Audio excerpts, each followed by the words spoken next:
Bonjour à tous et bienvenue sur ma nouvelle chaîne YouTube. Je suis super contente de vous retrouver ici. C'était un projet qui me tenait à cœur depuis un moment. Vous êtes nombreux à me poser des questions en séance et même si j'essaye de prendre le temps d'y répondre, on l'a pas réellement. Donc c'est pour moi l'occasion de le faire ici sur cette chaîne, de répondre à toutes vos interrogations sur la spiritualité, sur la méditation, comment s'y prendre, sur les capacités parapsychiques, parapsychologiques. Donc clairvoyance, clairaudience. Pour ceux qui me connaissent pas, je suis praticienne Reiki et je fais aussi d'autres techniques de soins énergétiques, par guidance. Donc j'utilise ma clairaudience et ma clairvoyance pour faire ces soins.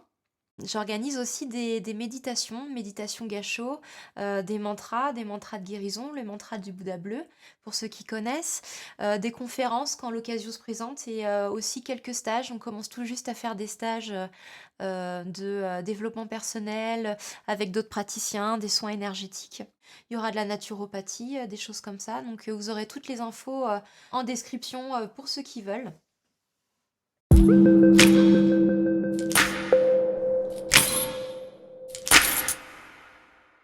Alors dans cette première vidéo, j'avais envie de commencer vraiment par les bases et d'aborder la spiritualité. Je donnerai pas vraiment de définition sur ce domaine-là. La définition est vraiment propre à chacun et que ça sera à vous de vous fixer vraiment votre aspect réellement de la spiritualité.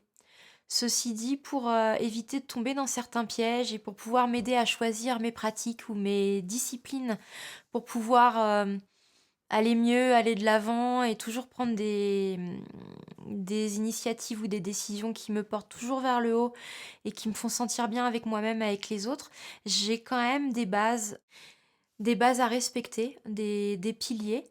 Donc c'est surtout ça que je vais vous faire partager. Euh, il est évident que dans toutes mes vidéos, en partie celle-ci que je vais faire avec vous, ça sera pas des obligations à appliquer pour vous dans votre vie ou dans vos choix par rapport à la spiritualité ou autre. C'est surtout par rapport à mon expérience, mon ressenti et ce que j'ai vécu pendant toutes ces années où j'ai pratiqué les soins énergétiques. Ça fait maintenant 7 ans que je manipule les énergies de façon consciente, parce qu'on le fait tous de façon consciente ou inconsciente. Ça fera 7 ans que je le fais sur moi et sur les autres, que j'ai développé mes capacités énergétiques, la clairvoyance et la clairaudience, le ressenti du toucher aussi dans la clairvoyance. Donc voilà, que je fais des exercices, que j'essaie de m'entraîner petit à petit. Donc ça sera vraiment basé que sur mon expérience, que sur mon vécu. Chacun aura son propre vécu et sa propre expérience de son côté. Donc je veux pas toucher à ça. Voilà, toutes mes vidéos et tout ce que je dirais, c'est juste des conseils par rapport à mon expérience et de ce que je connais. Donc je ne connais pas tout et encore une fois, on apprend toujours dans ce domaine-là.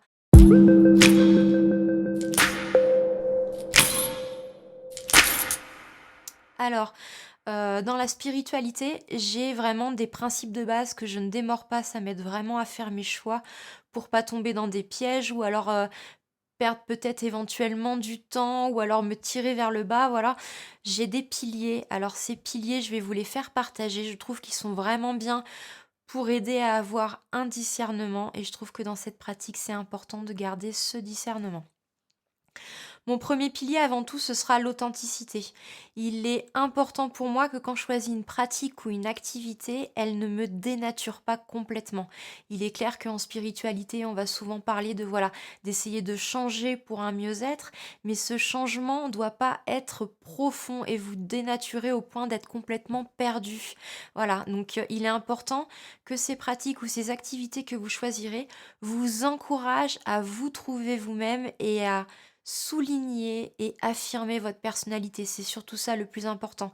Si vous rentrez dans une pratique qui vous dit mais ce que tu es, c'est pas bon du tout, il faut changer ça, il faut être comme ci, il faut s'habiller comme ça, il faut manger s'il faut, je vous conseille de prendre un peu de recul et de savoir si ces enseignements résonnent vraiment en vous, s'ils vous font vous sentir bien ou s'ils vous font vous sentir mal. Voilà.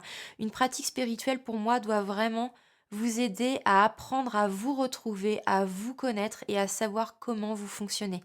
Donc l'authenticité, la fidélité avec soi, c'est très important. Mon deuxième pilier aussi que je j'affectionne tout particulièrement, c'est le libre arbitre. Dès que j'ai un doute dans ce qu'on va me dire ou dans ce que je vais faire, je me cale toujours aussi sur ce pilier-là, c'est est-ce que ça enfreint mon libre arbitre? Il est important aussi pour moi, quand je rentre dans une activité, de me sentir libre d'y entrer et d'en sortir. Surtout, c'est très important. Si à un moment donné, vous avez envie de sortir, de changer ou de voir, d'autres choses, d'autres enseignements ou d'autres personnes, vous devez vous sentir libre de le faire, voilà. C'est ce qui apporte surtout aussi le bonheur de faire ce qu'on a envie sur le moment et ça va rentrer aussi avec votre authenticité, avec ce que vous êtes réellement et ça, c'est super important pour la suite et pour tous les événements à venir. Il est clair qu'on peut retomber des fois sur des praticiens ou des thérapeutes qui auront tendance à nous dire peut-être de privilégier tel ou tel mode de vie ou telle façon de penser. Alors là, attention, c'est plus d'ordre de conseil. C'est là où le discernement va être important. Ce ne sont pas des obligations à tenir ou à faire, mais voilà, c'est dans votre discernement de savoir, ok, je reçois ça comme information, on me conseille de faire ci ou de faire ça pour pallier à mon problème ou alors à mon blocage. Est-ce que d'abord ça résonne avec moi? Est-ce que c'est authentique avec moi et mes valeurs? Est-ce que je me sentirais mieux si je le fais ou pas? Et à ce moment-là, il y a le libre arbitre de le faire ou de ne le pas faire. Voilà. C'est pour ça que le discernement aussi est très très important. D'ailleurs, Bouddha le disait lui-même, remettez toujours entre les mains de votre discernement les enseignements ou les paroles qui vous seront données, surtout les miennes. Voilà, donc c'est très important à chaque fois votre discernement. Ensuite, s'il y a un pilier que j'affectionne tout particulièrement, c'est la légèreté. Voilà, à partir du moment où vous faites une pratique, assurez-vous que vous vous sentez beaucoup plus léger, beaucoup mieux, ou que vous sentez qu'il y a quand même un plaisir à le faire et que ça ne vous alourdit pas la journée ou votre mental.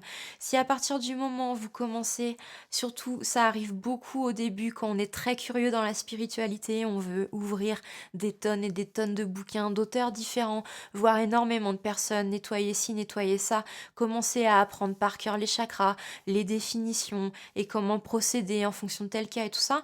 Si ça commence à devenir lourd, je vous conseille de faire un peu une pause, de prendre de la hauteur et repenser à ce pilier qui est la légèreté.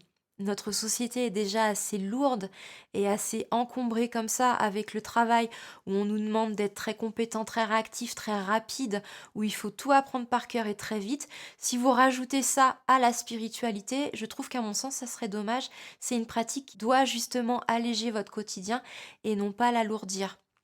À partir du moment où vous allez alimenter votre mémoire pour apprendre par cœur et faire attention de bien faire, de mal faire, de voilà, vous allez juste alimenter au final votre mental. Le mental tourne au quotidien H24 pour les enfants. Il faut toujours être une mère parfaite, il faut être un amant parfait, il faut être un salarié parfait.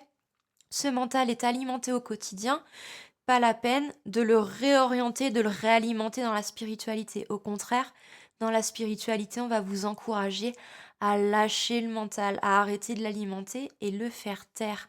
Donc ne détournez pas ce mental vers la spiritualité en vous encombrant d'informations trop lourdes. Au contraire, soufflez. Si vous faites des choses que vous considérez pas assez bien, c'est pas grave. Faites juste du mieux que vous pouvez. D'ailleurs, ça fait partie des accords Toltec. J'en parlerai dans une autre vidéo. Mais voilà, faites juste de votre mieux et ne vous prenez pas la tête. Légèreté, c'est un mot d'ordre aussi pour moi dans la spiritualité. Et enfin, il y a un dernier pilier sur lequel je me base pour faire mes choix, c'est l'équilibre. Il est essentiel, à mon sens, de trouver un bon équilibre, pas être trop spirituel, dans le sens trop cérébral, trop être dans la méditation, trop être perché. Il est aussi important d'être enraciné. Pour moi, l'enracinement fait aussi partie de la spiritualité. Alors vous me direz, qu'est-ce que l'enracinement? L'enracinement, on a vraiment l'image de l'arbre qui s'enracine dans la terre. Il est exactement du même ordre pour nous aussi dans la spiritualité, parce que finalement ça fait partie de la spiritualité, c'est être très terrien, très humain, c'est tout ce qui est au rapport animal, donc ça va être les relations intimes, ça va être les relations avec vos amis, vos familles, des bonnes tranches de rigolade autour d'un bon repas, de prendre du plaisir à manger, prendre du plaisir à faire du sport, tout ce qui sera vraiment très terrien, très terre à terre, voilà, les personnes très terre à terre. Euh, sont vraiment aussi une branche de la spiritualité.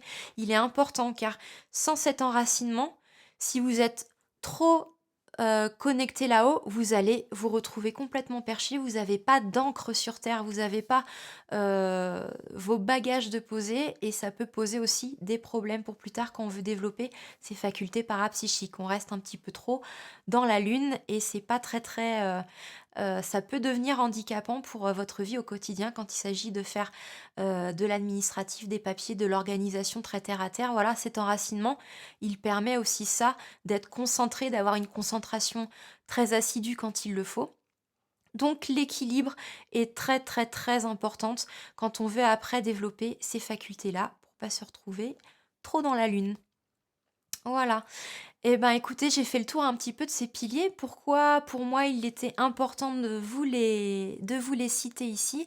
Tout simplement parce que quand vous vous retrouverez à faire des choix pour trouver un praticien ou pour trouver un bouquin, pour commencer un petit peu à vous ouvrir à ce genre de domaine, commencez un petit peu en lisant les phrases ou en écoutant ce qu'on vous dira, si déjà ça respecte un petit peu votre authenticité, votre libre arbitre, si c'est un peu léger, mais c'est aussi à nous de le travailler aussi, pas trop se prendre la tête quand on est dans la spiritualité, et à regarder si ça a quand même un peu de bon sens et un peu équilibré. C'est super important de garder les pieds sur terre dans la spiritualité et pas partir un petit peu à droite, à gauche.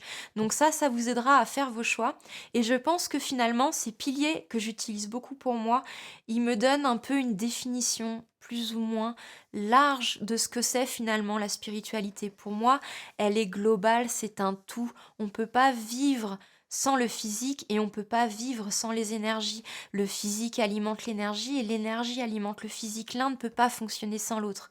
De mon ancienne expérience de chimiste, on utilise beaucoup, voilà, on utilise beaucoup les calculs sur les atomes. On comprend très bien que les atomes qui forment la matière ont eux-mêmes de l'énergie et ne peuvent pas eux-mêmes se dissocier de la matière et de l'énergie.